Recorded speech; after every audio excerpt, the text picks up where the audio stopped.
ये बहुत पुरानी बात है, जब अंग्रेजों की कैद से हिंदुस्तान आजाद हुआ था।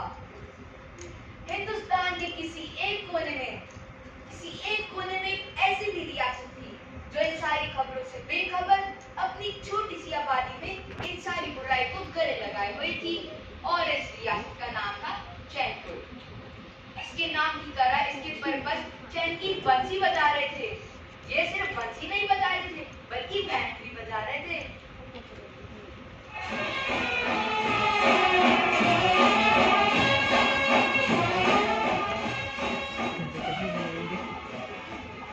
आइए इस बैंड पार्टी के मेंबर से आपका परिचय करवाएं। ये है चैनपुर के पोस्ट ऑफिस के सीधे साधे पोस्ट मास्टर श्री मोतीलाल जिज्ञासु। जिज्ञासु जी की खास बात है, ये पोस्ट ऑफिस से आने जाने वाले ज्यादातर पत्र को पढ़ लेते हैं और तभी उनके भविष्य का फैसला करते हैं। अगर हम इनसे पूछे कि ऐसा क्यों करते हैं, तो इनका जवाब होगा दरअसल काम काज का बोझ इतना है कि शहर के लोगों से मिलना जुलना नहीं हो पाता, और फिर यहाँ कोई अखबार भी नहीं छपता जिससे पता चल सके कि लोगों के घरों में क्या चल रहा है। इसलिए बस इन चिट्ठियों के सहारे अपनी जिज्ञासा पूरी कर लेता हूँ। अब शहर का जिम्मेदार नागरिक होने के कारण ये तो मेरा कर्तव्य है कि अपनी शहर की गतिविधियों से वाकिफ रहूं। और अगर आप इनको कहें कि ये हरकत खिलाफ कानून है, तो इनका जवाब होगा, अरे ये क्या वाली बातें करते हैं आप भी? चैनपुर की इतनी दूर टंगी हुई है कि यहाँ कानून की आस तक नहीं पहुँच सकती, और फिर यहाँ का कानून तो हम खुद हैं। ये है चैनपुर के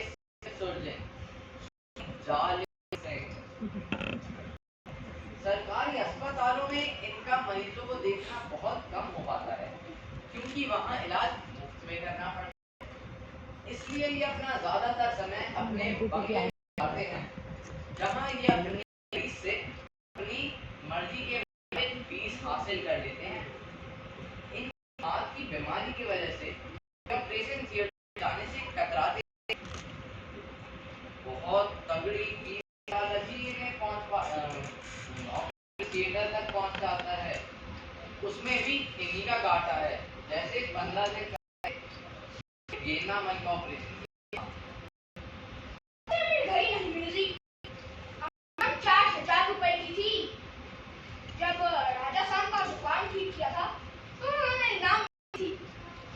खालिस सोने का कवर था, कीमती नगीने जड़े हुए थे। फिर गेंदा मन से मुझे क्या मिला? ₹2,000।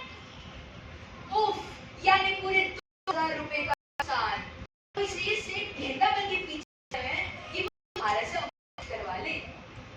और यह चैनपुर की छोटी सी अदालत में इंसाफ करने वाले जज श्री पीएन तरफदार की थ्योरी है, इंसाफ अंधा का नाम है। अगर आपकी दो आंखें बंद हो तो आप मुकदमे को टटोल सकते हैं, उसका इंसाफ कर सकते हैं। इसलिए इनकी एक आंख तराई उस पलड़े पर रहती है जहाँ पर माल ज्यादा होता है। Justice delayed is justice denied. इंसाफी में किसी तरह की देरी एक तरीके से नाइंसाफी है। रिटायर हो चुका हूँ, ऑलरेडी एक्सपेंशन पे चल रहा हूँ, अब उम्र का ख्याल भी तो रखना है। यूं मकान है, खेत है, बगीचा है, अब बस एक डेयरी और पोल्ट्री फार्म खोलना है। जिंदगी के आखिरी दिन इन भैंसों और मुर्गियों के साथ गुजर जाए, यही प्रार्थना है मेरी भगवान से। और ये है चैनपुर की एक और महान आत्मा, दरोगा श्रीमान सिंह बैरागी। अगर इनका नाम सुनकर आपको डाकू मान सिंह की याद आई हो तो ये एक इत्तेफाक है, क्योंकि ये चैनपुर के एक ऐसे हस्ती हैं जिन पर कोई उंगली भी नहीं उठा सकता। बंदूक उठाने की एक बार कोशिश की थी लाखन सिंह ने, मगर इन्होंने उसके कदमों में गिरकर इतना दिलकश मुजाहिरा किया कि उस जालिम को भी इन पर तरस आ गया और इन्हें दूसरी जिंदगी दे दी। ईश्वर ने इस सार संसार को बनाया है। अगर दिन बनाया है तो रात भी बनाई है, अगर अच्छाई बनाई है तो बुराई भी बनाई है।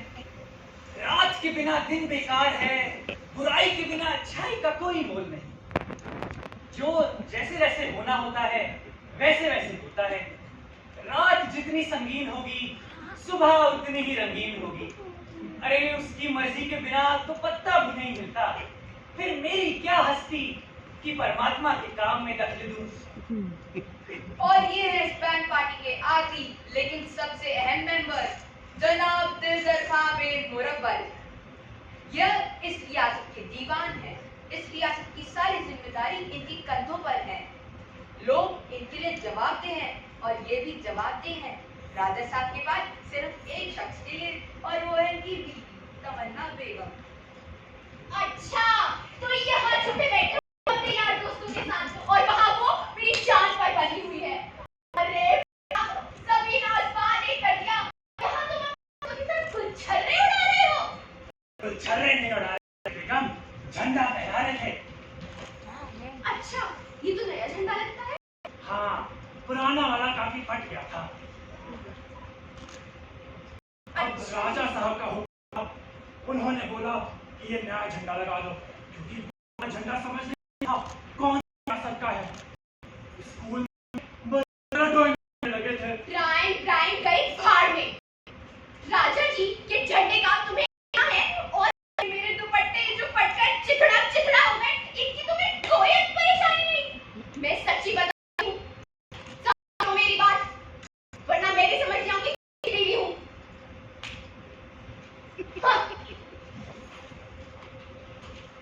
खास साहब तमन्ना बेगम में प्यार सुख मोहब्बत के अलावा बाकी सब कुछ था। कम उम्र में बड़ा शादी करने का ऐसा शौक चढ़ा कि कम उम्र और से शादी कर बैठे।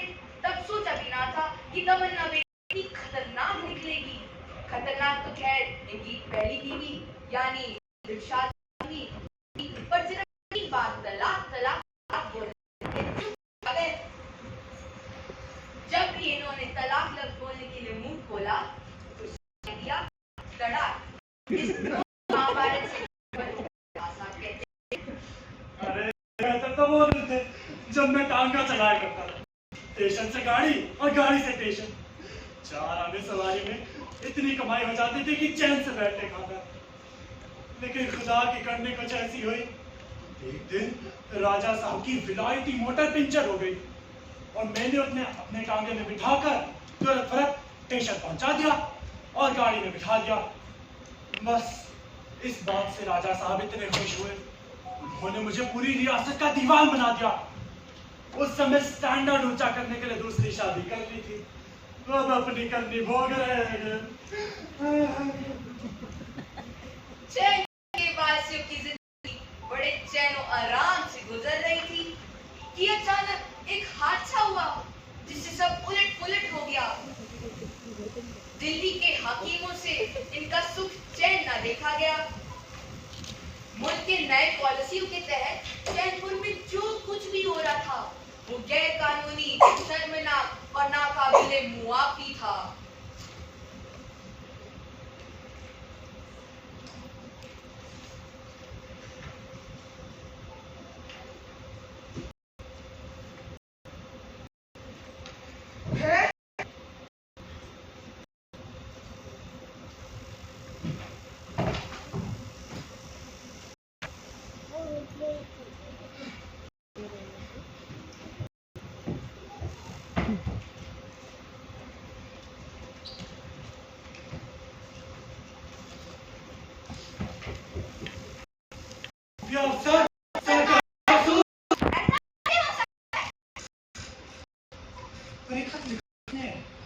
मेरे दामाद भेदीलाल ने कि दिल्ली के ओल्ड डाक खाने में डाक खाने का काम करता है और खोलने के मामले मेरे ही नक्शे पर चलता है। सुनो, पूजनीय बात, सदर 4 वर्ष अश्मल चतुर्थ के बाद फिर अहमद ये है कि सुबह सुबह मेरे हाथों से एक ऐसा सरकारी गोपनीय पत्र खुल गया जिसका संबंध चैनपुर से है। इसमें लिखा है कि सरकारी तौर पर एक खुफिया जासूस भेष बदलकर चैनपुर पहुंच रहा है जो वहां आप लोगों की तफ्तीश करेगा। और सरकार को इसकी रिपोर्ट देगा। मुझे पता है आप लोग बहुत जिम्मेदार नागरिक हैं और जन सेवा की दिशा में आप लोगों ने बहुत से ऐसे काम किए होंगे जो सारी किसी भी सरकार को पसंद नहीं आएंगी। इसलिए अपना ध्यान रखिएगा। मैं भी आपको आगाह करता रहूंगा।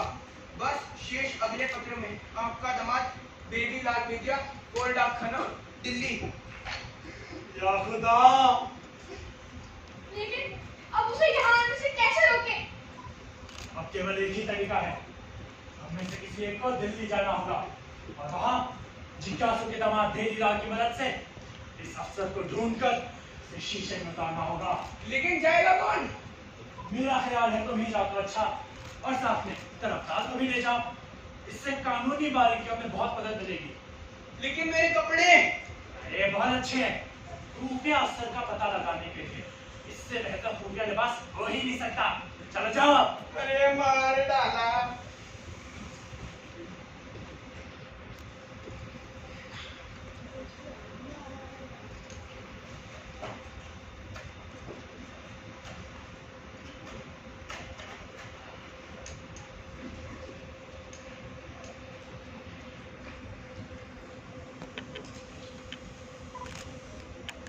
रोगन जोश और शाही कोरमे के बाद अब बारी आती है मटन दो प्याजा की। मटन दो प्याजा बनाने के लिए सबसे जरूरी बात यह है कि मटन दो प्याजा के मटन से प्याज ठीक दुगना डाला जाए, यानी 1 सेर मटन और 2 सेर प्याज। तो लीजिए पेश है नवाब अकालगढ़ के खान समा जनाब बिस्मिल्लाह खान अजीज की मटन दो प्याजा बनाने की शाही तंजीम। बस बाबलू बस, अब बर्दाश्त नहीं होता। अगर क्यों मेरी जान लेने में तुलावा है। जान तो जानी है, मगर मटन दो प्याजा के साथ जाए तो बेहतर है। अरे उसके लिए मटन दो प्याजा पेट के अंदर होनी चाहिए, किताबों किसी तस्वीर में नहीं। यानी तस्वीर तेरी दिल में राह बहलाना सकेगी। बेशक यानी जो बात तुझ में है तेरी तस्वीर में नहीं। बेशक। अरे भूख का आलम है कि मटन दो प्याजे की तो बात छोड़ो, अगर रोटी के साथ 2 कच्चे प्याज खाने को मिल जाए ना तो मैं खुदा का शुक्रिया अदा करूंगा। लेकिन होटल का बिल नहीं अदा करोगे। अगर तुमने देश के घोड़ों पर रुपया बर्बाद न किया होता तो आज ही नौबत ना आती। पेट में जाने का यह तीसरा दिन है। और अगर चौथा हुआ तो मैं हतम घोर बन जाऊंगा। यानी अपने आप को काट खाओगे? नहीं, तुम्हें काट खाऊंगा, तुम्हें अब तक काट नहीं लूंगा। अच्छा, जैसे तो मेरे मुंह में दांत ही नहीं है। अगर मुझे नाखून ही लगाया ना तो भंगोर खाऊंगा तुम्हें। मैंने कहा था कि तिहाड़ जेल से भाग निकलो। मैंने कहा था कि मेरे वाली सेठ की जेब काटो और उसमें से मिले सारे रुपए देश के घोड़ों पर बर्बाद कर दो। मैंने कहा था कि सराया है धर्मशाला की वजह इस महंगे होटल में रुको और दिन रात लजीज खाना खाते रहो और होटल का बिल बढ़ाते चले जाओ। अच्छी खासी चैन से जिंदगी करते जेल में चक्की जलाकर। और नहीं तो क्या, कम से कम 2 वक्त का खाना तो मिलता था। खाना, जली हुई रोटियां, पान जैसी पतली दाल, कंकड़ मिले चावल। यहाँ तो वो भी नहीं है। ये क्या पसंद है? मैं यहाँ नहीं। मैं भी यहाँ नहीं। वो अपना दरवाजा कौन खोलेगा? तूने तोड़ने का मुझे अंदर आने दो। मेरे दरवाजा तोड़ लेगा, फिर खुश हो गए। अच्छा, जैसे तो तुम लिख ही ले रहे हो। अगर तुम इनविजिबल जानो तो मैं स्पाइडरमैन मकड़ी बनकर टंकी से चिपक जाऊंगा। मेरी कांच नहीं रखी, तो मैं तुम्हारी पीठ पे आके मारूंगा। नहीं, तुम ऐसा नहीं करोगे। जरूर करूंगा। अब क्या कर दो, कौन सी मुसीबत मंजूर है? तुम्हें अच्छी तरह पता है। हाँ, ये देखना कि हाथ की जरूरत जगत लगेगी। याद है? याद है। तो जाओ, दरवाजा खोलो, मैं आई हूँ।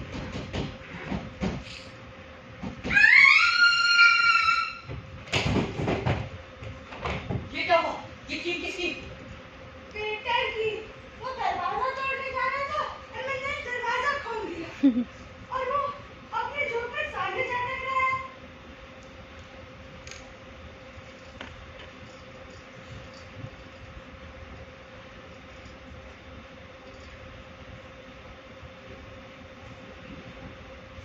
भाई, तुम ठीक हो? नहीं।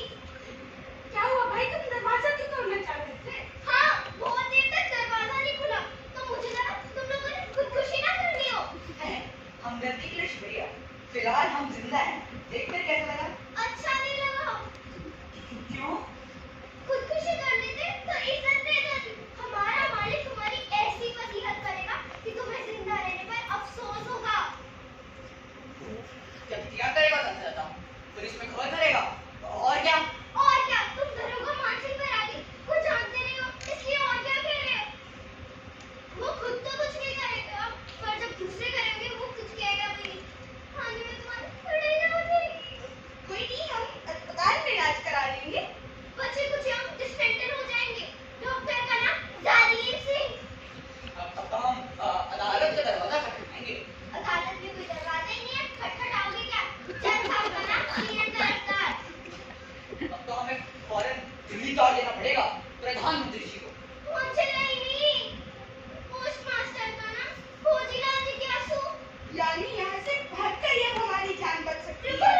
कोई दिल नहीं?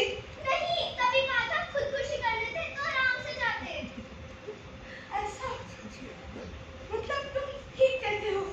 हमें थोड़ी देर के लिए अकेला छोड़ दो। हम तुम्हारी सलाह पर थोड़ा मशवरा करना चाहते हैं। जो भी करना है जल्दी करो, हमारा मालिक पुलिस लेके आता ही होगा।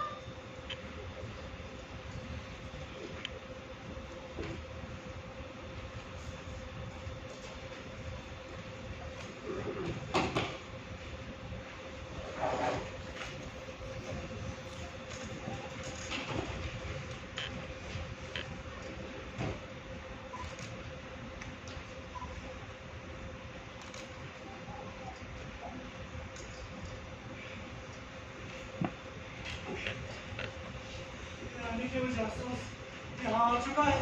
पूरे हफ्ते से यही है। अब तक तो उसको सब कुछ पता ही कर गया होगा हमारे बारे में। ऐसी सीट ठोकेगा कि हमारी स्टैंप तक उखड़ जाएगी। क्या किया जाए? हम सारे इतने हैं कि और वो अकेला, तब भी हमारा टांगा उधार के लिए जाएगा। दिल्ली का पसंद पहाड़ जितना होता है, उसके नीचे तो हम तब तक एस्प्रिन की तरह पिस जाएंगे। अरे पिस जाए तो ज्यादा अच्छा है। ये दिल्ली वाला मारेगा तो घसीटेगा ज्यादा। ऐसी छिछालेदार करेगा कि ताजी रातें हिंद हो जाएगी। होली को कौन टाल सकता है? जो होना है वो तो होके रहेगा। फिर चिंता कैसी? लो जी लो, सुन लो आकाशवाणी, कह रहे हैं कि चिंता कैसी? ठीक कह रहा हूँ। भूत को भूल जाओ, भविष्य की चिंता मत करो, वर्तमान को देखो। वर्तमाने काले प्रत्यत्नी क्षण। बात तो सही कह रहा है। सबसे लाख रुपए की बात हो गया मेरा आदमी। सचमुच पहले मॉर्स कोड बोल रहा था, लेकिन अब खत का मजमून साफ है। लेकिन शीशे में उतर आएगा वो जासूस। क्यों नहीं? अगर डाकू लखन सिंह जैसा पाषाण हृदय का आदमी मेरे लिए करुणा का सागर बहा सकता है तो कुछ भी असंभव नहीं। तो चलो फिर, देर किस बात की?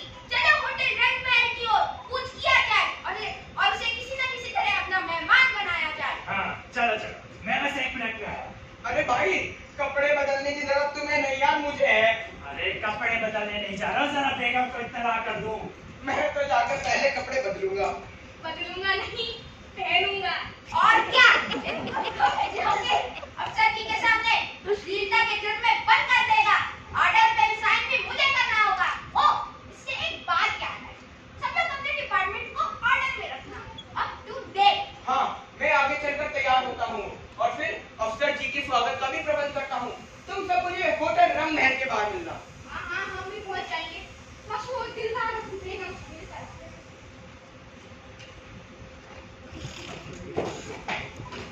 ये अपनी पूरा एक दिन तेरे माथे में लेके रखा है। सवारी ना खाली। तो वो ये तो छोड़ना मुझे। अंदर के लिए सब कुछ पागल है कि अंदर ऐसी मतलब तू हमारे पूरे दिन लड़ाई है। मतलब मर जा तू। अरे देख रहे हो अपनी लाडली की करतूतें? हर्राफा है हर्राफा। और तुम तो खुद नहीं हो, खुद नहीं। क्या कहा? कुछ नहीं। ये कभी नहीं। अरे कुछ बोलो क्यों? बोलो इसको। पूरा दिन मेरा सर खाती रहती है। क्यों? सर में रखा है मेरे। किसी एड़ बेड़े के पल्ले बंदर का खत्म करो इसे। तुम अपने खबीज जैसे नाखून तो देखो। इन्हीं से गाल पकड़ के उल्टी लगन जाती हूँ कि चमगादड़ बेगम गरम जली खाएगी। कुछ बोलते क्यों नहीं इसे? बोलो ना। मुंह में घूंघट डाल के क्यों बैठे हो? घूंघटियां डाल कर नहीं रहती है बेगम साहिबा। बेहोश हो गए हैं। बेहोश हो गए हैं? अरे जा, ये झूठ मूठ का नाटक कर रहे हैं। नहीं बेगम साहिबा, हुजूर सचमुच बेहोश हो गई है। तो क्या तू इतनी गंभीर से कैसे कह सकती है? जान के मान पाऊं तो हूँ। जान के मानती। बता। वो मैंने रसूल की जेब से 10 रुपए का नोट निकाल लिया और वो हिले भी नहीं। मतलब ये सचमुच पट्टी को लगी कैसे? आपकी सैंडल सर पे लग गई थी। हाय अल्लाह, मेरी सैंडल खराब हो गई। हाय अल्लाह, रही मैं क्या करूं? इनको मेरी खुशी का कुछ पड़ा ही नहीं है। हाय मेरी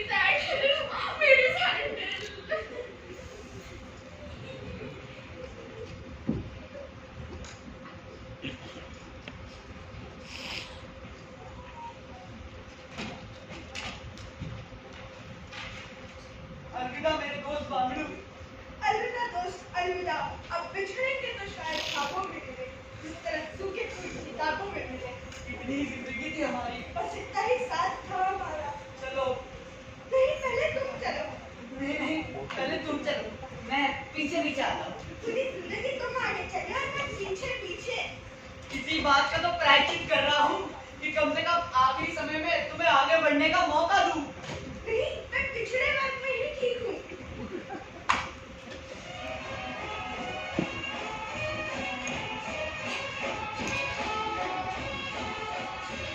हैं? ये आवाज कैसी? ये तो कोई बैंड बज रहा है। हलाकू आया होगा हमें गिरफ्तार करने। बैंड बाजे के साथ। हो सकता है यहाँ का यही रिवाज हो। वेटर ने जिस हिसाब से यहाँ के बारे में बताया, यहाँ पे सब कुछ हो सकता है। और किसी की शादी तो हो सकती है। यूं तो कई अर्थियों में भी बैंड बाजे बजते हैं। हो सकता है हलाकू ने हमारे लिए एडवांस में इंतजाम करवा दिया। अगर किसी की शादी की बारात हुई तो? तो हमें क्या, हम तो दिलावर से चलाए। अरे क्या नहीं बनते, चलते चलते बारात तो देख सकते हैं। क्या फायदा? और खाने वाने का इसका काम हुआ तो? लेकिन लोहे का दरवाजा, सात ताले। अगर बारात आए है तो दरवाजा खुलेगा क्यों? तब तो यहाँ से भागा भी जा सकता है। हाँ, लेकिन खाना खाने के बाद चल।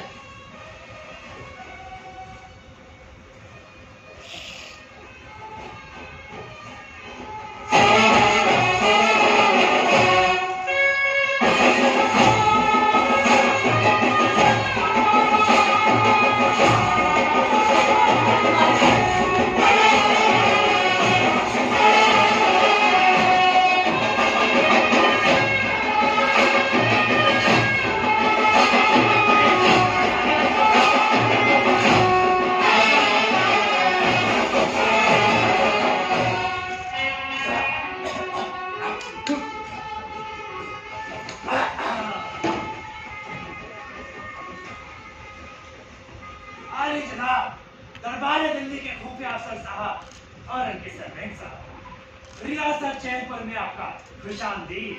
खुशामदीद, खुशामदीद, खुशामदीद। आप हमारे घर में आए हैं कि ये खुदा की कुदरत हैगी। कुदरत हैगी, कुदरत हैगी, कुदरत हैगी। कभी हम देखे उनको और जी कभी अपने घर को देखते हैंगे। देखते हैंगे, देखते हैंगे, देखते हैंगे। दिल्ली तो एक शहर हैगा, आलम में इंतखाब। इनकलाब जिंदाबाद, इनकलाब जिंदाबाद। अरे नहीं नहीं, इनकलाब नहीं इंतखाब। गुस्ताखी माफ, गुस्ताखी माफ, गुस्ताखी माफ। आलम में इंतखाब। आलम में इंतखाब, आलम में इंतखाब, आलम में इंतखाब। तो चलिए हजूर, अपने दस्ते पायदार से मेरे घर को पाक साफ कर दीजिए। अफसर जी जिंदाबाद, अफसर जी जिंदाबाद, जिंदाबाद।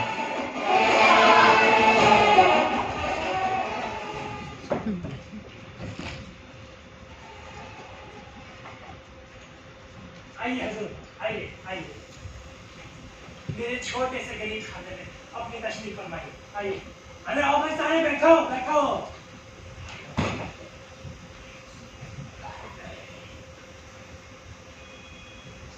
तो जनाब, अभी दिल्ली के क्या हाल चाल चल रहे हैं? दिल्ली में तो सब फर्स्ट क्लास है। आप चैनपुर की बात बताइए। अरे जयपुर का तो क्या ही कहना है, यहाँ के लोग इतने ईमानदार हैं कि जितनी तारीफ की जाए उतनी कम हो। आपको यहाँ रहने में भी तकलीफ तो नहीं हुई? अरे नहीं नहीं, आप पहले से इतना ख्याल रख रहे हैं। जनाब, आज शाम को आपके लिए एक लजीज मटन मसाले का इंतजाम किया गया। हुजूर, हुजूर, हम बहुत घबराए हुए हैं। होटल बंद है, सभी आते आते रह रहे हैं। 100% अफसर है दिल्ली से, और यकीनन ये दोनों ही बिहार जेल से भागे हुए चोर हैं। जनाब, जरा अपनी तशरीफ फैलाइएगा। आपके लिए हम एक चैनपुरी खासियत पेश करना चाहते हैं। चप्पल और प्यादा